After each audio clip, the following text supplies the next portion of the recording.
जय श्री राम। आइए आज सुनते हैं, चंचुला ने जब ब्राह्मण से प्रार्थना की और ब्राह्मण देवता ने उसे शिव पुराण सुनाया तो उसे क्या फल मिला। ब्राह्मण बोले, नारी, सौभाग्य की बात यह है कि भगवान शंकर की कृपा से शिव पुराण की इस वैराग्य युक्त कथा को सुनकर तुम्हें समय पर चेता हो गया है। ब्राह्मण पत्नी, तुम डरो मत, भगवान शिव की शरण में जाओ। शिव जी की कृपा से सारा पाप तत्काल नष्ट हो जाता है। मैं तुम्हें भगवान शिव की कीर्ति कथा से युक्त उस परम वस्तु का वर्णन करूंगा जिसे तुम्हें सदा सुख देने वाली उत्तम गति प्राप्त होगी।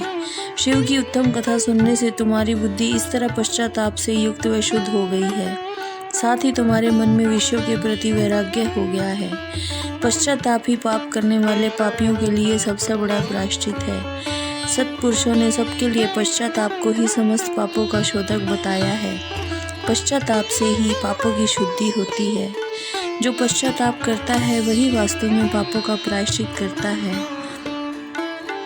जो पुरुष विधि पूर्वक प्रायश्चित करके निर्भय हो जाता है, अपने को कर्म के लिए पश्चाताप नहीं करता, उसे प्राय उत्तम गति प्राप्त नहीं होती। परंतु जिसे अपने कुकृत्य पर हार्दिक पश्चाताप होता है वह अवश्य उत्तम गति का भागी होता है, इसमें कोई संशय नहीं है।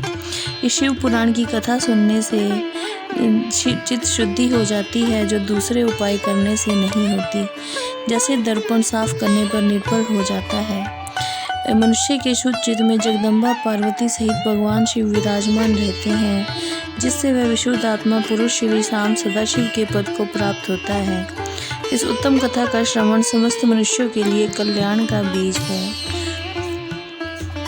इस मार्ग से शिव जी की आराधना और सेवा करनी चाहिए। भगवान शिव की कथा को सुनकर फिर अपने हृदय में उसका मनन करना चाहिए, जिससे चित्त शुद्धि हो जाती है।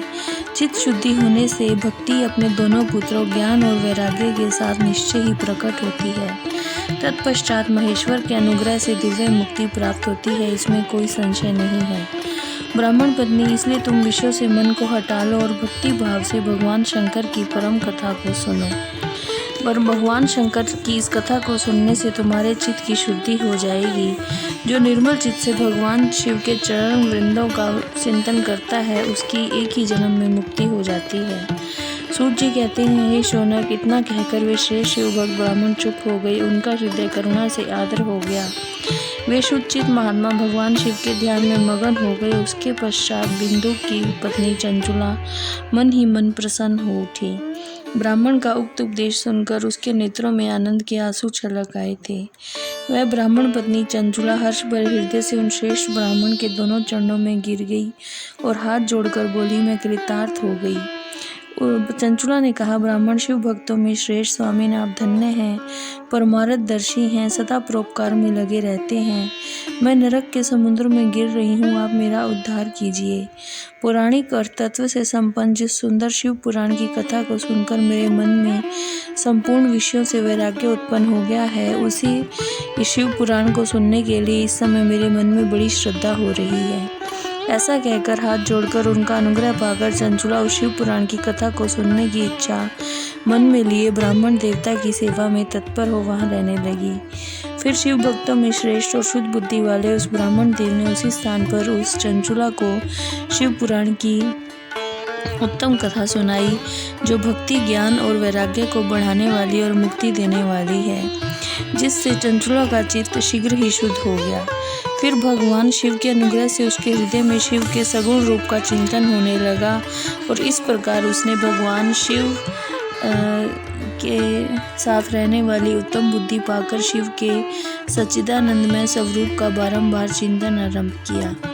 इतने में त्रिपुर शत्रु भगवान शिव का भेजा हुआ एक दिव्य विमान दूत गति से वहां पहुंचा, जो अपने गणों से युक्त था, और वो चंचुला के शरीर को छोड़ने के बाद चंचुला को अपने साथ लेकर शिवपुरी में चला गया।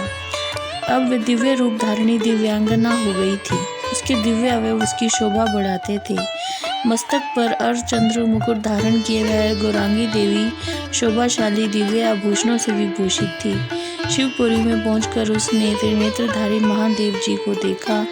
सभी मुख्य देवता उनकी सेवा में खड़े थे। गणेश, भृंगी, नंदीश्वर, वीरभद्रेश्वर आदि उनकी सेवा में उत्तम भक्ति भाव सहित स्थित थे। 5 मुख और प्रत्येक मुख में 3-3 नेत्र थे। मस्तक पर अर्धचंद्राकार मुकुट शोभा देता था। उन्होंने अपने वामांग भाग में गौरी देवी को बिठा रखा था, जो विद्युत पुंज के समान प्रकाशित थी। गौरीपति महादेव जी की कांति कपूर के समान गौर थी। उनका सारा शरीर श्वेत भस्म से भसित था। शरीर पर श्वेत वस्त्र शोभा पा रहे थे। इस प्रकार परम उज्ज्वल भगवान शंकर का दर्शन करके वह ब्राह्मण पत्नी चंचुला बहुत प्रसन्न हुई। अत्यंत प्रीतियुक्त होकर उसने बड़ी उतावली के साथ भगवान को बारंबार प्रणाम किया। फिर हाथ जोड़कर वह बड़े प्रेम, आनंद और संतोष से युक्त और विनीत भाव से खड़ी हो गई। उसके नेत्रों में आनंद अश्रुओं की अविरल धारा बहने लगी और संपूर्ण शरीर में रोमांच हो गया। उस समय भगवती पार्वती और भगवान शंकर ने उसे बड़ी करुणा के साथ अपने पास बुलाया और सौम्य दृष्टि से उसकी ओर देखा।